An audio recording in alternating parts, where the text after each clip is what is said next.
السلام علیکم. دا ځینې ملګري موږ ته میسیجونه کوي سیده چې زموږ مخ چې دی دا وچ دی، څه چې موږ وچ وایو یا ډرای وایو یا ډېر زیات وچ د چا مخ صحیح شو، دوی وایي چې موږ د دې لپاره کم سیرم استعمال کړو.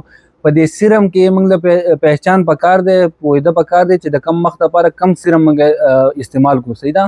نو مخکې ما ویډیوګانې کړې په دې باندې، تاسو په ډیټیل باندې کتلی شئ. نو د هغې لپاره هایلوریک اسید ورته موږ وایو. صحیح ده. دې ته وایټامین B5 سیرم هم موږ وایو، پینتونویک اسید ورته هم وایو. صحیح ده. نو دا تاسو راغله ان شاء الله فائدہ بل درکې. دا دونه تیز دی لکه مطلب دا 1000 ډراپ اوبه چې دی کنه د اوبو صحیح ده، او د یو ډراپ. نو دا چې دی نو مخ چې دی نو بالکل پلم کوي او فرش کوي. مطلب دا چهره چې ده دا مخ چې دی دا بالکل فرش ښکاري. صحیح ده. لون لون چې موږ ستا په پښتو کې وایو نو هغه بخکاري. نو مطلب دا چې بیا به چې دی ډراینس به پکې ډېر کم وي. او دې نه علاوه چې دی دا فاین لاینز هم ختموي. د وخت نه وخت کې یو کس بوډا ښکاري نو په هغې کې هم ښه پوره کار کوي. او نور هم د دنیا شی پیدې دی. خو د چا مخ چې فرض کا آیلی یا ایکسټریملی آی مطلب دا چې غوړ مخ په والا به دا نه استعمالي. صحیح ده.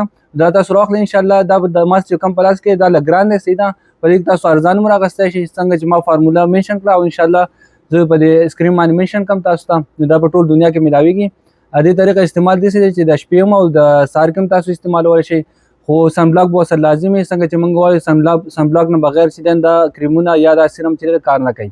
دې نه علاوه چې تاسو څه قسمه کوېشن تاسو موږ ته میسج کولی شئ. مننه. السلام علیکم.